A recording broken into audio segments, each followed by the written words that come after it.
Class 12 biology chapter 7 gene एवं अभिव्यक्ति के अंतर्गत पार्ट 5 लेकर के आए हैं। आज के पार्ट में एक वेरी मोस्ट इंपॉर्टेंट टिप्पणी है मानव जीनोम प्रोजेक्ट या ह्यूमन जीनोम प्रोजेक्ट को समझाएंगे। तो चलिए शुरू करते हैं। तो मानव जीनोम को समझने से पहले जीनोम क्या होता है आपको बता देते हैं कि जीवों की शरीर की प्रत्येक कोशिका में पाए जाने वाले सभी जीन्स सम्मिलित रूप से जीनोम बनाते हैं। मतलब जो जीव का शरीर होता है, जो पूरी बॉडी होती है, उसके शरीर में जितने भी जीन्स पाए जाते हैं उन सभी जीन्स को मिला करके जीनोम कहलाता है। यानी सभी जीन्स जो होते हैं उन सभी जीन को ही जीनोम कहा जाता है सम्मिलित रूप से। इसलिए कहा गया कि जीवों के शरीर की प्रत्येक कोशिका में पाए जाने वाले सभी जीन सम्मिलित रूप से जीनोम बनाते हैं। जैसे मनुष्य की प्रत्येक कोशिका में 46 गुणसूत्र होते हैं। हम सभी लोग जानते हैं कि जो मानव होता है, मानव की हर एक कोशिका में 46 गुणसूत्र पाए जाते हैं या 46 क्रोमोसोम पाए जाते हैं। इन सभी गुणसूत्रों पर स्थित लगभग 30,000 जीन की अगर एक कोशिका के 46 गुणसूत्रों को देखा जाए तो इन 46 गुणसूत्रों पर कहा गया है कि लगभग में 30,000 जीन सक्रिय और अक्रिय होते हैं। सक्रिय भी होते हैं और अक्रिय भी होते हैं। यानी इसमें कुछ ऐसे भी हैं जो काम करते हैं और कुछ ऐसे भी होते हैं जो काम नहीं करते हैं। तो कुल मिलाकर के लगभग में 30,000 जीन सक्रिय तथा अक्रिय मानव जीनोम में प्रदर्शित होते हैं। इसमें न्यूक्लियोटाइडों की कुल संख्या 3 बिलियन होती है। यानी कि अगर इतने जीन में देखा जाए तो जो न्यूक्लियोटाइड होते हैं, न्यूक्लियोटाइडों की कुल संख्या 3 बिलियन होती है। अगर आप न्यूक्लियोटाइड नहीं जानते हैं तो मैंने डीएनए की संरचना आपको समझाया था, उसमें जाकर के अच्छे से समझ सकते हैं।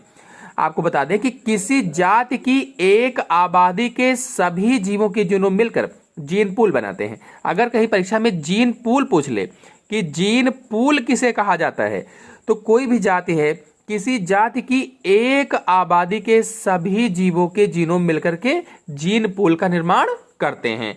आप जानते हैं मानव genome project, human genome project क्या होता है। मानव जीनोम प्रोजेक्ट के अंतर्गत यह एक विशाल अंतरराष्ट्रीय परियोजना है। जो ह्यूमन जीनोम प्रोजेक्ट है यह एक विशाल अंतरराष्ट्रीय परियोजना है जिस पर बहुत से देश मिलकर एक साथ कार्य कर रहे हैं। इसका मुख्य उद्देश्य मनुष्य के जीनोम का संगठन, संरचना तथा कार्य का विस्तृत विवरण प्राप्त करना है। कहने का मतलब ये एक ऐसी अंतरराष्ट्रीय परियोजना है जिस पर कई देश मिलकर के कार्य करते हैं।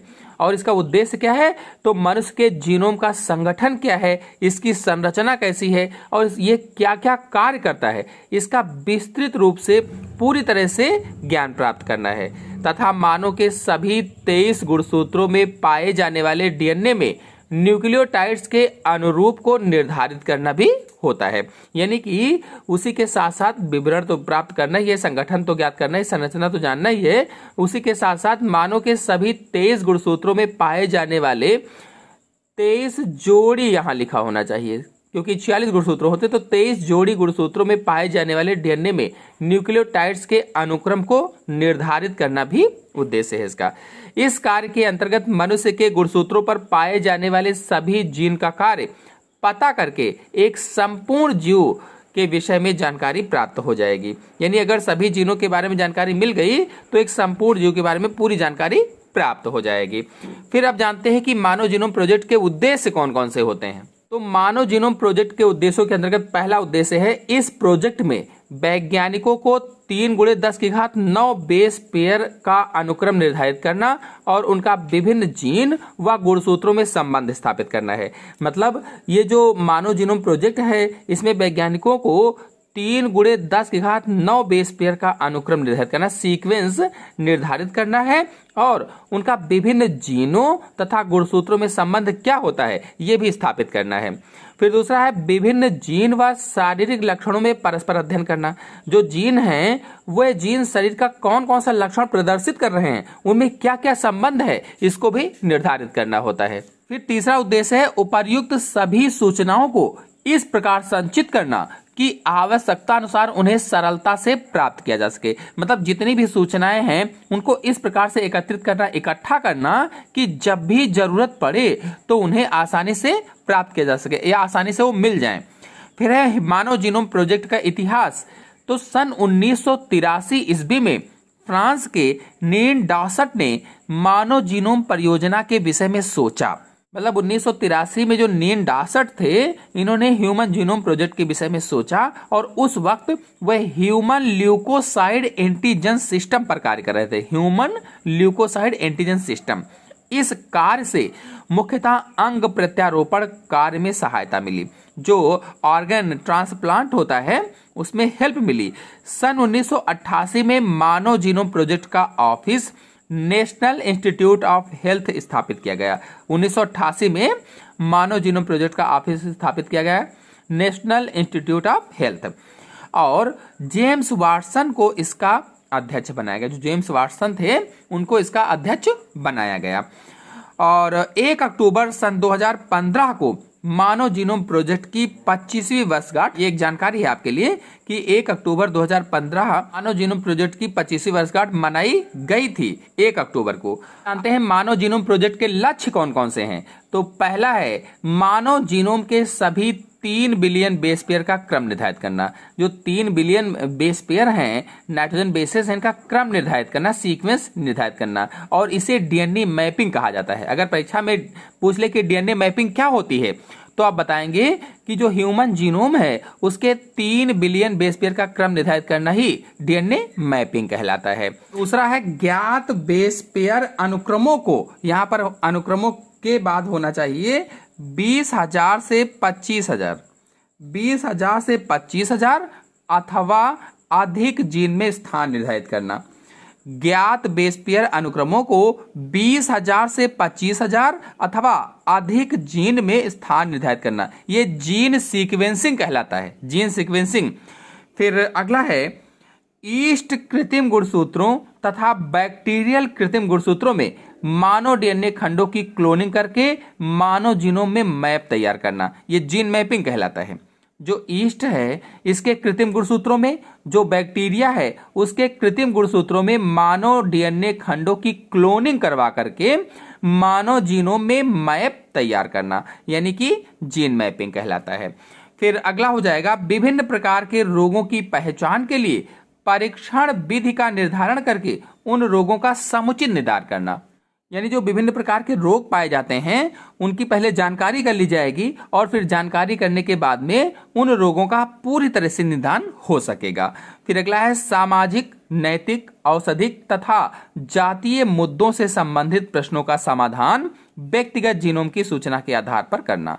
जो सामाजिक मुद्दे होते हैं, नैतिक हैं, औषधिक मुद्दे होते हैं या फिर जातीय जो मुद्दे होते हैं, इनसे जुड़े जो प्रश्न होते हैं उन प्रश्नों का समाधान व्यक्तिगत जीनोम की सूचना के अनुसार करना। परिवार में सहलग्नता का विश्लेषण किया जा सके, जो सहलग्नता है, लिंकेज है, उसका विश्लेषण किया जा सकेगा। आपको बता दें कि मानव जीनोम में उपस्थित कुल जीन संख्या के लगभग 5% जीन का अभी तक चित्रण किया गया है। यानी जितने भी जीनोम में जीन पाए जाते हैं उनमें लगभग में केवल 5% का ही चित्रण किया गया है। लगभग में 500 जीन विभिन्न रोगों के लिए उत्तरदायी भी होते हैं। और एक और नोट आपको बता दें कि डेनियल कोहेन ने प्रोस्टेट कैंसर के लिए जिम्मेदार जीन की खोज की थी। जो डेनियल कोहेन हैं, इन्होंने प्रोस्टेट कैंसर के लिए जिम्मेदार जीन की खोज की थी।